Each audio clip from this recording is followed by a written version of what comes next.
जय श्री राम दोस्तों, कैसे आप? आई होप सारे स्वस्थ होंगे और मस्त होंगे। तो आज की डिबेट में हम देखेंगे कि हिंदू मुस्लिम कौन करता है, बीजेपी या कांग्रेस। ये पूछना था अंजना ओम कश्यप का कांग्रेस प्रवक्ता आलोक शर्मा से। आखिर अंजना ओम कश्यप ने ये क्यों पूछा, चलो बताते हैं आपको। जैसे कि आपको पता है कि अभी हरियाणा और जम्मू कश्मीर के चुनाव हो रहे हैं, तो हरियाणा की एक रैली में राहुल गांधी ने राम मंदिर प्राण प्रतिष्ठा को लेकर एक विवादित बयान दे दिया। राम मंदिर खोला, सबसे पहले आपने राष्ट्रपति से कहा कि भैया आप आदिवासी हो, आप तो अंदर आ नहीं सकते, अलाउ नहीं आपको। उसके बाद अमिताभ बच्चन को बुला लिया, अदानी को बुला लिया, अंबानी को बुला लिया, किसी एक मजदूर को नहीं आने दिया। आपने किसी बढ़ाई को देखा, किसान को देखा, मजदूर को देखा? कोई नहीं। डांस गाना चल रहा है, प्रेस वाले हाय हाय कर रहे हैं, ना गाना चल रहा है, डांस चल रहा है, पूरा हिंदुस्तान डांस कर रहा है। राहुल गांधी अक्सर हिंदुओं व उनके देवी देवताओं को लेकर ऐसी ही अभद्र टिप्पणियां करते रहते हैं, पर किसी और धर्म को लेकर उन्होंने कभी भी ऐसी टिप्पणी नहीं की। इससे आप उनका हिंदू और हिंदुओं के देवी देवताओं के प्रति कितना प्रेम है, ये आप देख सकते हैं। इसी बयान को लेकर आलोक शर्मा से पूछा गया, तो आलोक शर्मा उल्टा अंजना ओम कश्यप से ही लड़ने लगे और बोलने लगे कि आप शहजाद पूनावाला से पूछो कि उन्होंने डिस्को डांस क्यों कहा, जबकि राहुल गांधी ने बोला था कि वहां नाच गाना चल रहा था। आलोक शर्मा राहुल गांधी के दिए बयान को सही मानकर बोल रहे थे कि हम हिंदू मुस्लिम नहीं करते। राहुल गांधी ने प्राण प्रतिष्ठा को लेकर एक और झूठ बोला कि वहां पर बड़े बड़े सेलिब्रिटियों को बुलाया गया था और न ही आदिवासी वर्ग से कोई था और न ही SC ST समाज से और न ही कोई मजदूर वहां थे। पर शायद राहुल गांधी को नहीं पता कि वहां पर SC ST आदिवासी समाज से भी लोग थे, और खुद मोदी जी ने जिन मजदूरों ने राम मंदिर को बनाया था उन पर फूलों की वर्षा की थी। पर राहुल को ये सब दिखा नहीं, उनको तो अदानी, अंबानी, अमिताभ बच्चन यह नजर आए। राहुल गांधी को तो जनता को झूठ परोसना था, जैसे संविधान खतरे में है, आरक्षण खत्म कर देंगे, जो कि उनकी पुरानी आदत है, तो वह अपना काम कर रहे थे और उनके प्रवक्ता टीवी पर बैठकर बड़ी बेशर्मी से उनका बचाव कर रहे थे। पर जब फिर अंजना ओम कश्यप ने दोबारा वही सवाल आलोक शर्मा से पूछ लिया जिससे वह पीछा छुड़ाना चाहते थे, तो वह अंजना ओम कश्यप से ही उलझ पड़े और शोर मचाने लगे, पर सवाल का जवाब नहीं दिया और उल्टा अंजना ओम कश्यप को ही बोल दिया कि तुम तो एजेंडा चलाती हो। राहुल गांधी की छवि को खराब करने में बीजेपी और तुम लोगों का बहुत बड़ा हाथ है। पर अंजना ओम कश्यप ने भी भाई साहब को वो लताड़ लगाई कि भाई साहब चारों खाने चित, और फिर बोलने लगे कि टॉपिक पर आओ, मतलब हरियाणा के चुनाव पर, और बोलने लगे कि भाजपा की 10 साल की सरकार ने किसानों के लिए क्या किया, कौन सी नई यूनिवर्सिटी खोली, कौन सा नया मेडिकल कॉलेज खोला। ऐसी अनेक सवाल उन्होंने शहजाद पूनावाला से पूछ डाले। फिर शहजाद पूनावाला ने उनको एक एक सवाल का जवाब देते हुए बताया कि भाजपा ने किसानों के लिए क्या किया, कितने मेडिकल कॉलेज और अस्पताल खोले। तो देखते हैं कि दोनों प्रवक्ताओं में कौन किस पर भारी पड़ा और किसने किसकी खोल कर रख दी। फैसला आप करें कमेंट बॉक्स पर अपनी राय साझा करके। तो शुरू करते हैं।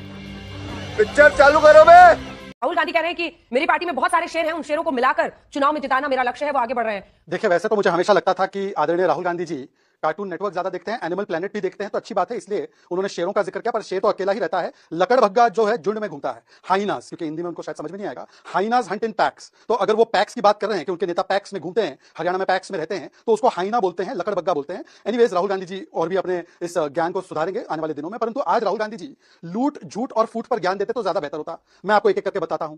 लूट, जो कर्नाटका से लेकर हरियाणा तक हमारी देश की जनता देख रही है, कहीं पर उनके मुख्यमंत्री अक्यूज नंबर 1 बन जाते हैं मूडा स्कैम में, कहीं पर वाल्मीकि स्कैम होता है, कहीं हरियाणा में Gurgaon amusement park scam, Skylight scam, Wazirabad scam, RG city scam, Rohtak scam, Kurukshetra scam, Panchkula scam, drain scam, और सारी स्कैम पे कार्रवाई हुई है, ये भी बताता हूं। पर ये तो पुरानी स्कैम की बात है, ये अभी सत्ता में लकड़बग्गे आए नहीं है, अभी भी प्लानिंग कर रहे हैं स्कैम करने की। सुनिए, कुलदीप शर्मा नौकरी पर्ची कर्ची से ही देंगे, गन्नौर के प्रत्याशी है। जय तीरथ दहिया हमारे टिकट बेचे जा रहे, कोल्ड प्ले का टिकट मिले ना मिले, कांग्रेस का टिकट दाम पर मिल जाएगा। शमशेर सिंह गोगी पहले आएंगे तो अपना अपना घर भरेंगे ना, और थोड़ी किसी का भरेंगे। शारदा राठौड़ चमड़ी और दमड़ी, मतलब सेक्सुअल फेवर भी चाहिए और टिकट बेचा भी जा रहा है, ये दोनों चीजें। उसके बाद उनके और भी कुछ उम्मीदवार है जिन्होंने बताया। अब ये तो हुई लूट की बात, अब आते हैं झूठ की बात। आदरणीय राहुल गांधी जी ने बड़े बड़े वादे किए थे कि भाई हम लोग जो है 1500 रुपए देंगे महिलाओं को। हिमाचल में कितनी महिलाओं को दिया, आज आंकड़ा चाहिए मुझे Anjana ji. How many women have got in Himachal? 300 unit free देंगे हिमाचल में, कितने घरों तक ये यूनिट फ्री पहुंचे, वहां पर बिजली का दाम बढ़ा दिया। 5 लाख जॉब कर्नाटका में सरकारी देंगे, कितने जॉब भरे, अभी मुझे इसका जवाब आंकड़ों के साथ चाहिए। फिर free treatment in every mobile clinic in every village, कितने हिमाचल के गांव में मोबाइल क्लिनिक आ चुके हैं, ये आंकड़ा चाहिए। हर असेंबली कंस्टिट्यूएंसी में 4 इंग्लिश स्कूल खोलेंगे, कितने स्कूल कुल मिलाकर खोले कर्नाटका में, या कितने स्कूल खोले तेलंगाना में, आंकड़ा चाहिए।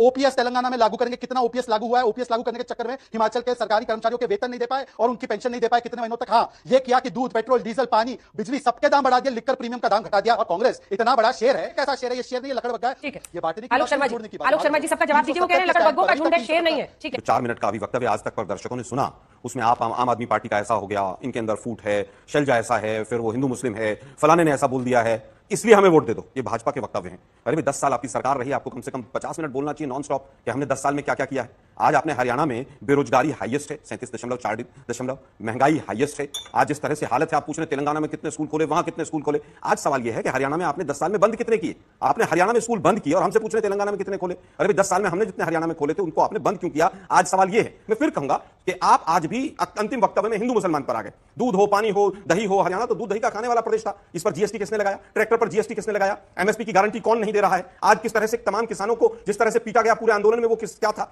आज मुद्दों की बात कीजिए ना। चुनाव हरियाणा में है, हरियाणा में आपने क्या किया? 10 साल का रिपोर्ट कार्ड दीजिए। आलोक जी, आप तो जहां जहां वादे करके आए वहां का एक वादा नहीं गिना पाए। हिमाचल तो बगल में नहीं बता पाए, तेलंगाना का नहीं बता पाए, कर्नाटक का नहीं बता पाए। हालांकि मैं आपको बताता हूं, sex ratio before Modi 871, after Modi 916, DBT के माध्यम से 75,000 करोड़ गरीबों को, MSP before Modi 1350, after Modi 2275, rice 1310, आज 2300, agriculture budget before Modi and BJP 1080 crore, आज 8000 crore, procurement before Modi 28 lakh metric ton, after Modi 60 lakh metric ton, growth rate of Haryana before Modi during Hooda 6%, after Modi 12 lakh crore GDP and 11% growth rate. National highway before Modi 1500 kilometers in 70 years. After Modi 3400 kilometers. Before Modi railway budget 315 crore. Today 3500 crore. 7 medical college, आज 15 medical college. ये विकास के आंकड़े आप सुन लीजिए बीच में नहीं। देखिए अंजना जी, हम लोग क्या कहते हैं कि कोई भी प्रोडक्ट लेते हैं तो हम किस पे तय करते हैं कि प्रोडक्ट ने पहले कैसे डिलीवर किया है। ये राहुल गांधी नाम के प्रोडक्ट जो बेचते हैं पूरे देश में, ये कहते हैं कि मैं 15 दिन में कर्ज माफी करूंगा। राजस्थान में बोला था ना, किया था।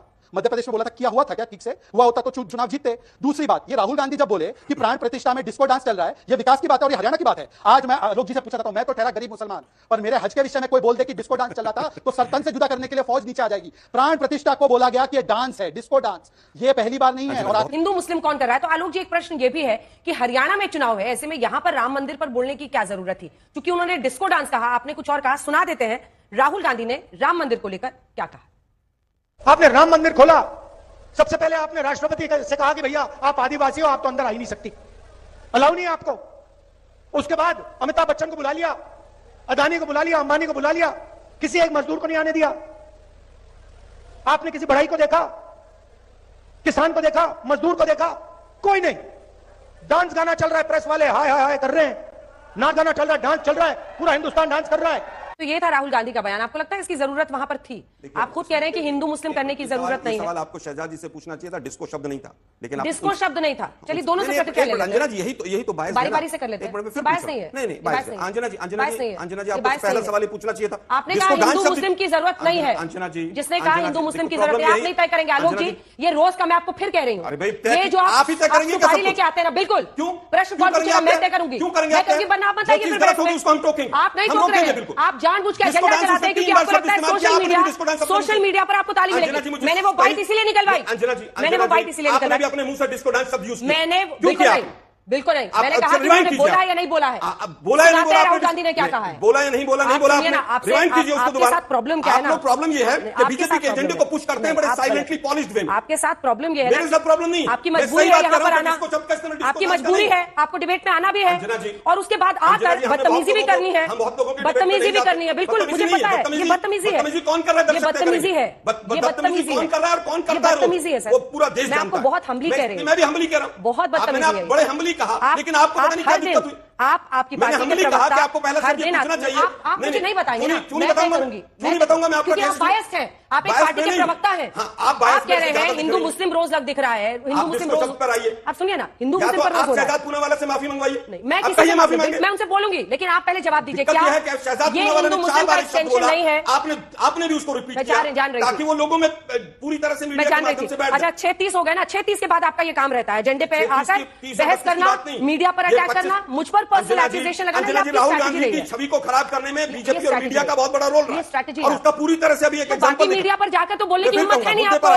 मुद्दे पर आइए, आप दोनों लोगों को दर्शकों ने आपके देखा, साथ आप दोनों लोगों का क्या रोल रहा है? आपको भी देख रहे हैं, आप मुद्दे पर आइए, आपको भी देख रहे हैं, मुद्दे पर आइए। सवाल आपके नेता कहते हैं आप लोग मुस्कुराते रहते हैं, लेकिन देखिए गुस्सा। प्रॉब्लम क्या है ना, नुकसान करें देश का, प्रॉब्लम क्या है ना कि आप चाहते हैं कि आपकी आरती उतारी जाए, शब्द आपको ऐसे बोले जाए जिससे आपने आप एक सेकंड देखिए, आज आप स्टूडियो में आए हैं, बिल्कुल नहीं था, इसीलिए मैंने बाइट मंगवाई, इसीलिए बाइट मंगवाई, इसीलिए बाइट मंगवाई। आपके दिमाग में दरअसल इतने कीड़े घूम रहे हैं ना, शक वाले छवि को खराब करते, दिमाग में शक के इतने कीड़े घूम रहे हैं। आप चुप रहिए, अब आप सुनेंगे। मुझे वो बाइट सुनाना था, मुझे वो बाइट सुनाना था, मुझे बाइट सुनाना था, इसीलिए उनकी बाइट मंगवाई कि उसमें ये शब्द नहीं था। लेकिन आपके साथ क्या है, क्योंकि आपको अभी ताली मिलेगी। आपके एक दो नेता वो आलोक शर्मा क्या तुमने धोया क्या मैं तालियों के लिए गलत है। बिल्कुल कौन एंकर कितनी तालियों के लिए काम करता है मैं मुंह नहीं खोलना चाहता। नहीं ले मुद्दे पर सकते आइए, क्योंकि आप मेरे शो में बैठे पर आइए और दूसरों के बारे में आपको बोलना है तो मैं फिर कहूंगा, मैं दूसरों की बात नहीं कह रहा हूं, मत कीजिए। मैं आपकी भी बहुत कह सकता हूं, लेकिन मैं नहीं कहूंगा। शुरू कीजिए, इसीलिए अगर आए हैं तो आप बिल्कुल नहीं कहूंगा। मैं मेरा वो नेचर नहीं। मैंने केवल ये कहा कि जब डिस्को डांस शब्द नहीं था तो पहला शब्द पहला क्वेश्चन आपको शहजाद से पूछना। टॉपिक पे आइए वापस। लेकिन दिक्कत यह है कि मीडिया और आपको सोशल लगता मीडिया है कि पर मंदिर राहुल गांधी की छवि खराब करने में बहुत लोगों का चाहिए। योगदान रहा है। वापस आइए मुद्दे पर। हाँ, आप नहीं तय करेंगे, मैं तय कर रही हूँ। Stop behaving like a dictator. आप डिक्टेटर थोड़ी हैं। डिक्टेटर आप हैं, मोदी जी बीच में हंस रहे। ओहो अंदर अंदर हंसे जा रहे हैं। हंस क्या रहे हैं? आइए ना, डिक्टेटर कौन है देश देख रहा है? वापस आइए, सबने देख लिया है। जी बिल्कुल, लिखते लोग क्या लोग शर्मा आइए ना, मुद्दे पर आइए। सवाल तो पूछा, आप जवाब नहीं दे पाए ना, भाग गए। मैंने आगे आइए, मुद्दे पर आइए। भाग गए। ऐसे करने से कुछ नहीं होगा। अंजना जी सवाल पर आइए ना। सवाल ये था कि राहुल गांधी को क्या ये हरियाणा के चुनाव में राम मंदिर पर बोलने की जरूरत थी? देखिए, मुझे लगता है राम मंदिर पर नहीं बोला गया। राम मंदिर के नाम पर जिस तरह से इवेंट किया गया और जिस तरह से उस स्टेज को सजाया गया उस पर बोला गया।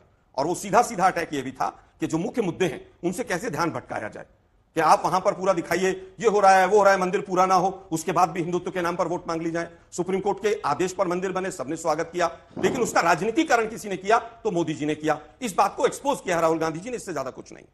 राहुल गांधी एक्सपोज कर रहे थे कि इवेंट बनाया गया और डिस्को डांस शब्द उसमें था नहीं, तो ये आपकी कोरी कल्पना थी शहजाद पूनावाला जी, आप जानबूझ के मिसकोट कर रहे थे? अंजना जी देखिए, मैंने बिल्कुल डिस्को शब्द डाला, वो डिस्को शब्द राहुल गांधी ने नहीं कहा था। ये मैं ईमानदारी से मानता हूं। मैं बताता हूं क्यों मैंने बोला। क्योंकि राहुल गांधी आज देश में एलओपी है, लीडर ऑफ ऑपोजिशन। पता है, इसी स्पीच में आप पूरा स्पीच प्ले कीजिए अंजना जी। राहुल गांधी ने बोला वहां पर कोई बड़ाई था, वहां पर कोई मजदूर था। अब अंजना जी आप याद कीजिए और विजुअल्स आज तक चला दे, प्रधानमंत्री मोदी ने वहां के जो श्रमिक थे उनके ऊपर पुष्प वर्षा की थी। वहां पर बड़ाई गरीब समाज से या जो सबसे कमजोर समाज है वहां से ऐसे लोगों को बुलाया गया था। बिंदुबाई वो थी जिन्होंने 20 रुपए दिए थे मंदिर के निर्माण में। मंदिर की पहली ईंट कामेश्वर चौपाल ने रखी थी। आपको यकीन नहीं आता तो मैं आपको रामचंद्र खड़ाड़ी, दिलीप वाल्मीकि, महादेव गायकवाड़ घुमंतु से 150 अलग अलग सेंट्स थे जिसमें ज्यादातर ओबीसी सेंट्स थे।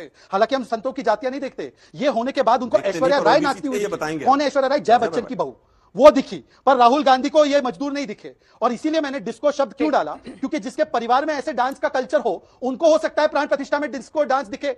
हमें तो डांस नहीं दिखता प्राण प्रतिष्ठा या हज में या वेटिकन में। आपने क्यों बोला अगर नहीं दिखता तो आपको? शहजाद भाई से पूछना चाहता हूं, हमने एक सेंट्रल यूनिवर्सिटी बनाई और 13 स्टेट की यूनिवर्सिटी बनाई जब हमारी कांग्रेस की सरकार थी 2004 से 14 तक।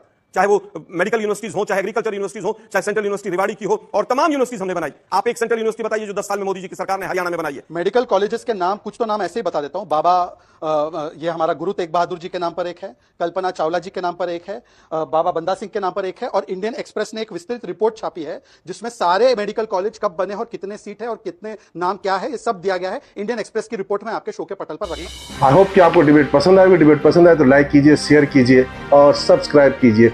मिलता हूं फिर किसी नए डिबेट के साथ, तब तक जय श्री राम।